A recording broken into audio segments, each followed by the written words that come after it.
Hello बच्चों, कैसे हो आप सभी। आशा करता हूँ आप सभी बहुत अच्छे होंगे। तो आइए आज शुरू करते हैं हमारे इंग्लिश के लेसन रॉबिन्सन क्रूसो समरी, और वो भी हिंदी में। ये है हमारी क्लास 5th इंग्लिश। आइए देखते हैं। रॉबिन्सन क्रूसो लंबे समय से एक टापू पर अकेले रह रहा था क्योंकि उसका जहाज़ समुद्र द्वारा नष्ट कर दिया गया था। जो रॉबिन्सन क्रूसो था, उसका जो बोट था, उसको क्या था, सी ने अपनी वेव से डिस्ट्रॉय कर दिया था। अकेलापन को दूर करने के लिए वह किसी का साथ चाहता था। एक दिन उसने रेत पर एक पदचिन्ह देखा। क्या देखा उसने? रेत पर एक पदचिन्ह, फुटप्रिंट देखा। वह पूरी तरह से आश्वस्त था कि पदचिन्ह किसी मानव का है। उसने और भी पदचिन्ह खोजा किंतु एक भी नहीं पाया। तो भाई वो श्योर हो गया था कि जो फुटप्रिंट थे वो किसी मैन के थे,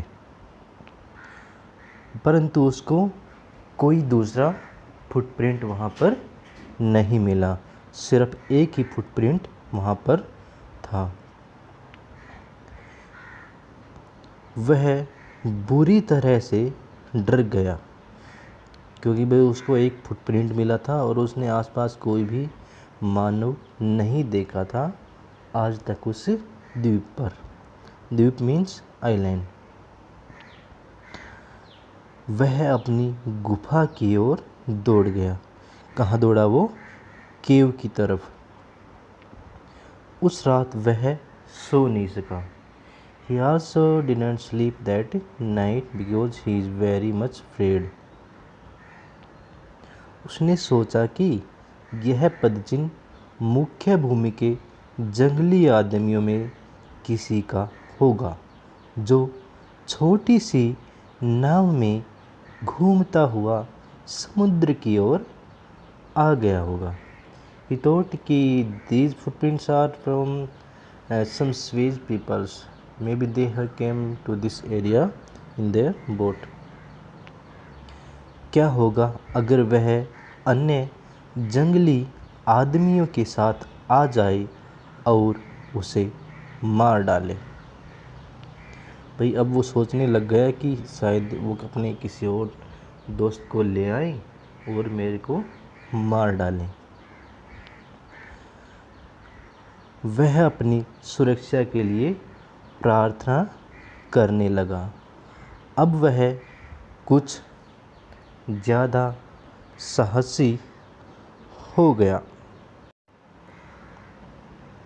वह फिर से पदचिन्ह देखना चाहता था। अतः एक दिन वह समुद्र तट पर गया और उस पदचिन्ह को अपने पदचिन्ह से नापने का निर्णय लिया।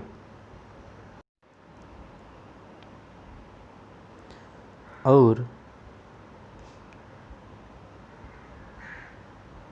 उसने पदचिन्ह के काफ़ी नज़दीक गया और महसूस किया कि वह उसका पदचिन्ह नहीं था क्योंकि वह तो तट के उस भाग में आया ही नहीं था। और तो और वह पदचिन्ह उसके पदचिन्ह से काफ़ी बड़ा था। भाई उसने सोचा कि मेरे को वो मैच करके देखना चाहिए कि जो फुटप्रिंट है वो कैसा है, मेरे जैसा है या फिर किसी और की तरह है। तो उसने क्या किया, उसने उनको मैच किया और फिर उसने क्या पाया कि जो फुटप्रिंट है वो मेरे जो पैर हैं उससे बड़े हैं। अब उसे पक्का विश्वास हो गया कि टापू पर कोई रहता है। भी अब उसको श्योर हो गया कि टापू पर मैं अकेला नहीं हूँ, कोई और भी टापू पर रहता है।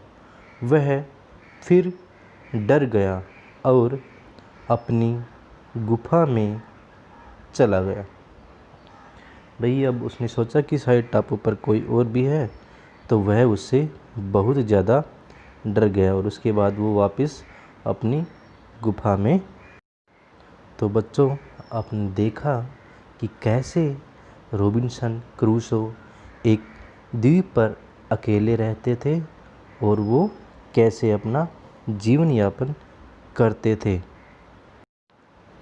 तो अगर आपको किसी शब्द का मीनिंग समझ नहीं आया हो तो प्लीज़ कमेंट बॉक्स में लिख दीजिए। We will soon reply you. Okay बच्चों, bye bye, take care, have a nice day. To enjoy more videos, subscribe our channel and stay with us. Take care, bye, have a nice day.